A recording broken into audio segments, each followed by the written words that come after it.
ಸರ್ಕಾರ ಇದೀಗ U turn ಹೊಡೆದಿದೆ. ಕನ್ನಡಿಗರಿಗೆ ಉದ್ಯೋಗ ಮೀಸಲಾತಿ ವಿಧೇಯಕ ಇದೀಗ ತಡೆ ತಂದಿದೆ. ಈ ಬಗ್ಗೆ ಮಾತನಾಡೋದಕ್ಕೆ ಕರ್ನಾಟಕ ರಕ್ಷಣಾ ವೇದಿಕೆಯ ರಾಜ್ಯಾಧ್ಯಕ್ಷರು ನಾರಾಯಣಗೌಡ ಇದ್ದಾರೆ. ಬನ್ನಿ ಮಾತಾಡ್ಸೋಣ. ಸರ್, ಸರ್ಕಾರ ಮತ್ತೆ ಯೂ ಟರ್ನ್ ಹೊಡೆದಿದೆ. ನೀವು ಸಹ ನಿನ್ನೆ ಸಂಜೆ ಒಂದು ಕಡೆ ಅಭಿನಂದನೆ ಸಲ್ಲಿಸಿದ್ರಿ ಸಿದ್ದರಾಮಯ್ಯ ಅವರಿಗೆ. ಮತ್ತು ಸಂಜೆ ವೇಳೆ ಅವರು ಒಂದು ಟ್ವೀಟ್ ಮಾಡಿ ತಡೆ ತರ್ತಾರೆ. ಸರ್, ಏನು ಸಿದ್ದರಾಮಯ್ಯ ಅವರು ಭಯಪಟ್ಬಿಟ್ರಾ ಅಂತ? ಬಹುಶಃ ಸಿದ್ದರಾಮಯ್ಯನವರ ನಡೆಯನ್ನು ನಾನು ಭಾರಿ ಪ್ರೀತಿಯಿಂದ ಅಭಿನಂದಿಸಿದ್ದೆ. ನಿನ್ನೆ ಬೆಳಗ್ಗೆ 10 ಗಂಟೆಗೆ ನಾನು ಮುಖ್ಯಮಂತ್ರಿಗಳನ್ನ ಭೇಟಿ ಮಾಡಿದ್ದೆ.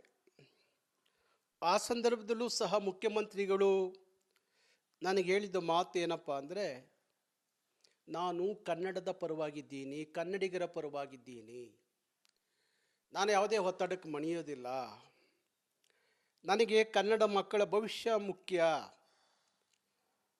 ನಾನು ನಿಮ್ಮ ಜೊತೆಲಿದ್ದೀನಿ, ಹೋಗಿ ಅದೆಲ್ಲದೂ ಸರಿಯಾಗುತ್ತೆ, ಒಳ್ಳೆಯದಾಗುತ್ತೆ ಅಂಥೇಳಿ ನನಗೆ ಬೆಳಗ್ಗೆ ಭರವಸೆ ಕೊಟ್ಟರು. ನಾನು ಭಾರಿ ಖುಷಿಯಿಂದ 40 ವರ್ಷಗಳ ನಿರಂತರವಾದ ಹೋರಾಟ, ಡಾಕ್ಟರ್ ಸರೋಜಿನಿ ಮಹಿಷಿ ವರದಿ ಜಾರಿಗೆ ಬರಬೇಕು ಅಂತ ಹೇಳಿ ರಾಜ್ಯದಲ್ಲಿ 40 ವರ್ಷಗಳ ನಿರಂತರದ ಹೋರಾಟಕ್ಕೆ ಮಾನ್ಯ ಸಿದ್ದರಾಮಯ್ಯನವರು ಒಂದು ಇತಿಹಾಸವನ್ನು ಬರೀತಾರೆ. ಅವರಿಗೆ ಕಾಳಜಿ ಇದೆ, ಕನ್ನಡದ ಮಕ್ಕಳ ಭವಿಷ್ಯದ ಬಗ್ಗೆ ಕಾಳಜಿ ಇದೆ ಅಂತ ಹೇಳಿ 15ನೇ ತಾರೀಕು ಅವರು ಏನು ಸಚಿವ ಸಂಪುಟದ ತೀರ್ಮಾನ ತಗೊಂಡಾಗ ನಾನು ಭಾರಿ ಖುಷಿಪಟ್ಟೆ. ಹಾಗಾಗಿ ನಿನ್ನೆ ಹೋಗಿ ಅವ್ರನ್ನ ಅಭಿನಂದಿಸ್ತೋದು. ಆದರೆ ಸಂಜೆ ಒಂದು ಆಘಾತಕಾರಿ ವಿಚಾರ ಹೊರಗಡೆ ಬಂದಾಗ ಭಾರಿ ಬೇಸರ ಆಯಿತು. ಯಾಕೆಂದರೆ ನಮ್ಮ ಮಕ್ಕಳು ನಮ್ಮ ನೆಲದಲ್ಲಿ ಬದುಕಟ್ಕೊಳ್ಳಿಕ್ಕೆ ಸಾಧ್ಯ ಇಲ್ಲ ಅನ್ನೋದಾದರೆ, ನಮ್ಮ ನೆಲದಲ್ಲಿ ನಮ್ಮ ಮಕ್ಕಳಿಗೆ ಉದ್ಯೋಗ ಇಲ್ಲ ಅನ್ನೋದಾದರೆ, ಯಾರ ಉದ್ಧಾರಕ್ಕಾಗಿ ಈ ಉದ್ಯಮಗಳು, ಯಾರ ಉದ್ಧಾರಕ್ಕಾಗಿ ಈ ಉದ್ಯಮಿಗಳು? ಈ ಪ್ರಶ್ನೆ ನಮ್ಮನ್ನು ಕಾಡುತ್ತೆ. ನಮ್ಮ ಸರ್ಕಾರ ಎಲ್ಲ ಸವಲತ್ತುಗಳನ್ನು, ಎಲ್ಲ ರೀತಿಯ ಅನುಕೂಲಗಳನ್ನು ಕೊಟ್ಟ ಕಾರಣ ಬೆಂಗಳೂರು ಬಂದಂಥ ಒಬ್ಬೊಬ್ಬ ಉದ್ಯಮಿ ಇವತ್ತು ಸಾವಿರಾರು ಕೋಟಿಯ ಸರ್ದಾರರಾಗಿದ್ದಾರೆ. ಕನಿಷ್ಠ ಅವರಾದ್ರೂ ಒಂದಷ್ಟು ಕಾಳಜಿ ವಹಿಸಬೇಕು. ಕರ್ನಾಟಕದ ನೆಲದಲ್ಲಿ ಇಂಥದ್ದೊಂದು ದೊಡ್ಡ ಉದ್ಯಮ ಕಟ್ಟಿಕೊಡ್ಲಿಕ್ಕೆ ಇಲ್ಲಿಯ ಸರ್ಕಾರ ನಮ್ಮ ಜೊತೆಲಿ ನಿಂತಿದೆ ಅಂದಾಗ ಅವ್ರು ಏನು ಕೇಳ್ತಾ ಇದ್ದಾರೆ?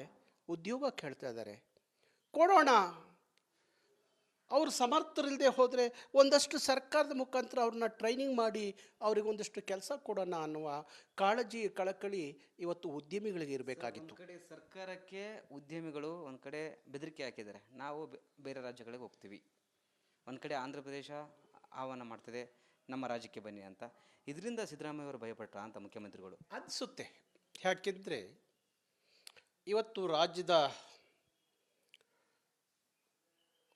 ಒಂದಷ್ಟು ಶೇಕಡ ಆರ್ಥಿಕ ಪರಿಸ್ಥಿತಿಯನ್ನು ಎದುರಿಸುವಂಥ, ಆರ್ಥಿಕವಾಗಿ ಬಲಿಷ್ಠವಾಗಿರುವಂಥ ಬೆಂಗಳೂರು, ರಾಜ್ಯದ ಶೇಕಡ 65-70 ಭಾಗ ರಾಜ್ಯ ಸರ್ಕಾರ, ರಾಜ್ಯದ ಆರ್ಥಿಕ ನೀತಿಯನ್ನು ಬೆಂಬಲಿಸ್ತಿರುವಂಥದ್ದು, ಬಲಪಡಿಸ್ತಿರುವಂಥದ್ದು ಒಂದು ಬೆಂಗಳೂರು. ನಾನು ಇಲ್ಲ ಅಂತ ಹೇಳ್ತಾ ಇಲ್ಲ. ಆದರೆ ನೀವು ಸರ್ಕಾರವನ್ನು ಬ್ಲ್ಯಾಕ್ ಮೇಲ್ ಮಾಡೋ ಮಟ್ಟಕ್ಕೆ ಉದ್ಯಮಿಗಳು ಹೋಗಬೇಡಿ.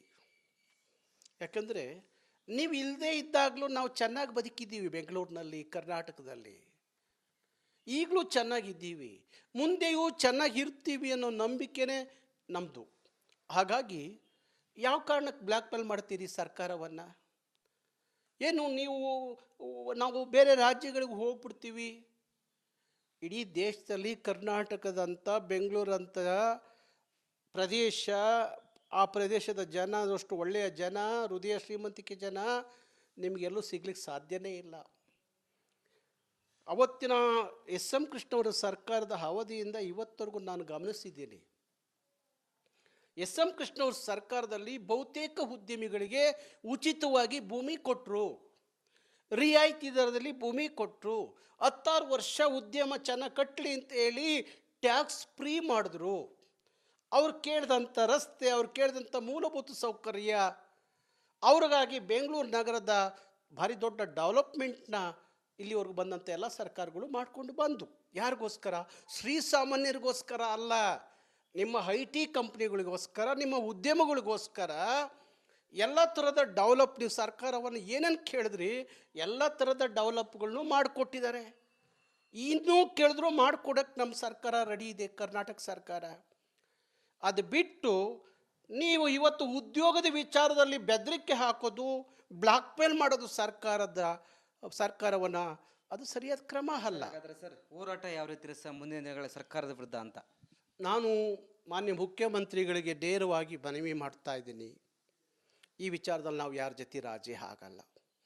ಇದು ಕನ್ನಡದ ಮಕ್ಕಳ ಭವಿಷ್ಯ, ಬದುಕು ಹಾಡಗಿದೆ, ಅವರ ಹಳಿವು ಹುಳಿವಿನ ಪ್ರಶ್ನೆ ಇದೆ. ನೀವು ಯಾರೇ ಒತ್ತಡಕ್ಕೆ ಮಣಿಬಾರ್ದು, ಹೇಳಿ ಅವರಿಗೆ, ಕೂರಿಸ್ಕೊಂಡು ಹೇಳಿ ಅವ್ರಿಗೆ. ಇನ್ನೂ ಏನಾದರೂ ಸವಲತ್ತುಗಳು ಬೇಕಾದರೆ ಈ ನೆಲದಲ್ಲಿ ಉದ್ಯಮಿಗಳಿಗೆ ನೀವು ಕೊಡಿ, ಬೇಡ ಅಂತ ಹೇಳಲ್ಲ ನಾವು, ಕೊಡಿ. ಆದರೆ ನಮ್ಮ ಮಕ್ಕಳಿಗೆ ಕೆಲಸ ಕೊಡಬೇಕು ಅನ್ನೋ ವಿಚಾರದಲ್ಲಿ ನೀವೇನೋ ಒಂದು ಕಾಯ್ದೆ ಮಾಡಲಿಕ್ಕೆ ಕೊಟ್ಟಿದ್ದೀರಿ, ಆ ವಿಚಾರದಲ್ಲಿ ನೀವು ರಾಜಿ ಆಗಬೇಡ್ರಿ. ಸಿದ್ದರಾಮಯ್ಯನವರೇ, ನಾನು ಈಗಲೂ ಹೇಳ್ತಾ ಇದ್ದೀನಿ, ನಿಮಗೆ ಒಂದಷ್ಟು ಕನ್ನಡದ ನಾಡು ನುಡಿ ಬಗ್ಗೆ ಕಳಕಳಿ ಇದೆ, ಕಾಳಜಿ ಇದೆ ಅನ್ನೋದು ಸಾಬೀತು ಮಾಡೋದಾದರೆ ನೀವಿಂಥ ಯಾವುದೇ ಬೆದರಿಕೆಗಳಿಗೆ ಬೆದರದೆ ನೀವು ಮತ್ತೆ ಸಚಿವ ಸಂಪುಟದಲ್ಲಿ ತೀರ್ಮಾನ ಮಾಡಿ ಈ ನಾಡಿನ ಮಕ್ಕಳ ಭವಿಷ್ಯವನ್ನು ಕಟ್ಟಿಕೊಡುವಂಥ ಕೆಲಸ ಮಾಡದೆ ಹೋದರೆ ನಾವು ಇಡೀ ನಾಡಿನ ಉದ್ದಗಲಕ್ಕೂ ಕರ್ನಾಟಕ ರಕ್ಷಣಾ ವೇದಿಕೆ ನಾವು ಬೀದಿಗಿಳಿತೀನಿ. ನಾನು ಹೇಳ್ತಾ ಇದ್ದೀನಿ, ಸಾವಿರಾರು ಜನ ನಾವು ಅಮರನಾಥ ಉಪವಾಸ ಕೂತ್ಕೊಳ್ಳಿಕ್ಕೆ ನಾವು ರಾತ್ರಿ 10 ಗಂಟೆಗೆ ನಮ್ಮ ಮನೇಲಿ ನಡೆದಂಥ ಸಭೆ ಬೆಳಗಿನ ಜಾವ 2:30-3 ಗಂಟೆವರೆಗೂ ನಡೆದಿದೆ. ಹಾಗಾಗಿ ನಾನು ಸರ್ಕಾರಕ್ಕೆ ನೇರವಾಗಿ ಹೇಳ್ತಾ ಇದ್ದೀನಿ, ಉಪವಾಸ ಸತ್ಯಾಗ್ರಹ ಇಡೀ ಅಮರನಾಥ ಉಪವಾಸ ಕೂತ್ಕೋಬೇಕು ಅಂತ ತೀರ್ಮಾನವನ್ನು ನಾವು ಮಾಡಿ. ಯಾವಾಗಿಂದ ಸರ್? ನಾನು ಸೋಮವಾರ ನಮ್ಮ ರಾಜ್ಯ ಕಮಿಟಿ ಸಭೆ ಸೋಮವಾರ ಕರೆದಿದ್ದೀನಿ. ಆ ಸಭೆಯಲ್ಲಿ ದಿನಾಂಕವನ್ನು ನಿಗದಿ ಮಾಡ್ತೀವಿ. ಅದಕ್ಕಾಗಿ ರಾಜ್ಯ ಸರ್ಕಾರಕ್ಕೆ ಹೇಳ್ತಿದ್ದೀನಿ, ಈ ನೆಲದ ಯುವಕರು ದಂಗೆ ಹೇಳ್ತಾರೆ. ಯಾಕಂದರೆ ಅವರ ಬದುಕು, ಅವರು ಇಲ್ಲಿಂದ ಆಂಧ್ರಕ್ಕೆ ವಲಸೆ ಹೋಗೋಕ್ಕಾಗಲ್ಲ, ಮಹಾರಾಷ್ಟ್ರಕ್ಕೆ ನಮ್ಮ ನೆಲದಲ್ಲಿ ನಮಗೆ ಉದ್ಯೋಗ ಕೊಡಲಿಲ್ಲ ಅಂದಮೇಲೆ ಆಂಧ್ರದವ್ರು ನಮಗೆ ಉದ್ಯೋಗ ಕೊಡ್ತಾರಾ, ಮಹಾರಾಷ್ಟ್ರದವ್ರು ಉದ್ಯೋಗ ಕೊಡ್ತಾರಾ, ಇಲ್ಲ ಬೇರೆ ರಾಜ್ಯದವ್ರು ಉದ್ಯೋಗ ಕೊಡ್ತಾರಾ, ಇಲ್ಲ ಬೇರೆ ರಾಷ್ಟ್ರದವ್ರು ಉದ್ಯೋಗ ಕೊಡ್ತಾರಾ? ನಮ್ಮ ಮಕ್ಕಳು ನಮ್ಮ ನೆಲದಲ್ಲೇ ಬದುಕನ್ನು ಕಟ್ಕೋಬೇಕಾಗಿದೆ. ಅದಕ್ಕಾಗಿ ಸರ್ಕಾರ ಈ ಥರದ ವಿಚಾರದಲ್ಲಿ ಜಾಣ ನೆಡಗೆಯನ್ನು ಇಟ್ಟು ಕನ್ನಡದ ಮಕ್ಕಳ ಭವಿಷ್ಯವನ್ನು ಕಟ್ಟಿಕೊಡೋ ಕೆಲಸ ಮಾಡದೆ ಹೋದರೆ ಇಡೀ ರಾಜ್ಯದ ಕನ್ನಡಿಗರು, ಯುವಕರು ದಂಗೆ ಹೇಳ್ತಾರೆ ಅನ್ನೋ ಎಚ್ಚರಿಕೆಯನ್ನು ಸರ್ಕಾರಕ್ಕೆ ಕೊಡ್ತೀನಿ. ಸರ್, ಕೊನೆಯ ಪ್ರಶ್ನೆ, ಇವತ್ತು ವಿಧೇಯಕ ಮಂಡನೆ ಆಗಬೇಕಿತ್ತು. ಕರ್ನಾಟಕದಲ್ಲಿ ಕನ್ನಡಿಗನೇ ಸಾರ್ವಭೌಮ ಯಾವಾಗ ಆಗ್ತಾರೆ ಸರ್ ಅಂತ? ಯಾಕಂದರೆ ಸರ್ಕಾರ ಪದೇ ಸರ್ಕಾರ ಈ ಥರ ಮುಂದಕ್ಕೆ ಹೋಗುತ್ತೆ ಮತ್ತು ವಾಪಸ್ ತಗೊಳುತ್ತೆ. ಒಂದು ಕಡೆ ಕನ್ನಡಿಗರಿಗೆ ಅನ್ಯಾಯ ಆಗ್ತಿದೆ. ಕರ್ನಾಟಕದಲ್ಲಿ ಕನ್ನಡಿಗನೇ ಸಾರ್ವಭೌಮ ಆಗಬೇಕು ಅನ್ನೋದು ಕುವೆಂಪು ಅವರ ಕನಸು. ಆ ಮಾತು ಹೇಳಿದಂತೂ ಕುವೆಂಪು. ನಿಜವಾಗ್ಲೂ ನಿಮಗೆ ಅಧಿಕಾರಕ್ಕೆ ತಂದವರು, ಸರ್ಕಾರ ಬರಲಿಕ್ಕೆ ಕಾರಣಕರ್ತರಾದವರು ಯಾರು ಕಾರ್ಪೊರೇಟ್ ಸಂಸ್ಥೆಗಳಲ್ಲ. ಎಷ್ಟೋ ಜನ ಕಾರ್ಪೊರೇಟ್ ಸಂಸ್ಥೆಯ ಜನ ಬಂದು ಓಟೇ ಹಾಕೋದಿಲ್ಲ. ಸಿದ್ದರಾಮಯ್ಯನವರೇ, ನಿಮಗೆ ಓಟ್ ಹಾಕ್ತಂಥವ್ರು ಯಾರು? ಶ್ರೀಸಾಮಾನ್ಯ ಕನ್ನಡಿಗರು ನಿಮಗೆ ಅಧಿಕಾರ ಕೊಟ್ಟರು, ಅಧಿಕಾರಕ್ಕೆ ತಂದರು, ಅವರ ಋಣ ಇದೆ. ಆ ಕನ್ನಡಿಗರು ಈ ನೆಲದಲ್ಲಿ ಸಾರ್ವಭೌಮರಾಗಿ ಬದುಕಬೇಕು ಅಂದಾಗ ನೀವು ಯಾರಿಗೂ ಹಂಜಬಾರ್ದು, ಹಳಕಬಾರ್ದು. ದಯವಿಟ್ಟು ಹೇಳ್ತಾ ಇದ್ದೀನಿ, ನಾವು ಬೀದಿಗೆ ಇಳಿಯೋಕ್ಕಿಂತ ಮುಂಚೆ ಇಡೀ ಕನ್ನಡದ ನೆಲದ ಯುವಕರು ದಂಗೆ ಹೇಳೋದಕ್ಕಿಂತ ಮುಂಚೆ ನೀವೇನು ವಾಪಸ್ಸು ತಡೆ ಹಿಡಿದಿದ್ದೀರಲ್ಲ, ಅದನ್ನು ಮತ್ತೆ ಸಚಿವ ಏನು ಸಣ್ಣ ಪುಟ್ಟದ ತಿದ್ದುಪಡಿಗಳಿದ್ದರೆ ಮಾಡಿಕೊಂಡು ತಕ್ಷಣ ಸಚಿವ ಸಂಪುಟದಲ್ಲಿ ಅದನ್ನು ಮತ್ತೆ ಜಾರಿಗೆ ಮಾಡೋ ರೀತಿಯಲ್ಲಿ ಆಗಬೇಕು. ಯಾಕಂದರೆ ಇಲ್ಲದೆ ಹೋದರೆ ಇದು ಕನ್ನಡದ ಮಕ್ಕಳ ಭವಿಷ್ಯ, ಬದುಕು ಭಾರಿ ಕಷ್ಟ ಆಗುತ್ತೆ. ಈ ಸರ್ಕಾರದ ತೀರ್ಮಾನ ನಾವ್ಯಾರು ಒಪ್ಪಂಗಿಲ್ಲ. ಹಾಗಾಗಿ ಬೀದಿಗೆ ಇಳಿಯೋಕ್ಕಿಂತ ಮುಂಚೆ ಸರ್ಕಾರ ಎಚ್ಚೆತ್ತುಕೊಂಡ್ರೆ ಒಳ್ಳೆಯದು ಅಂತ ಹೇಳಿ ನಾನು ನೇರವಾಗಿ ಹೇಳ್ತೀನಿ.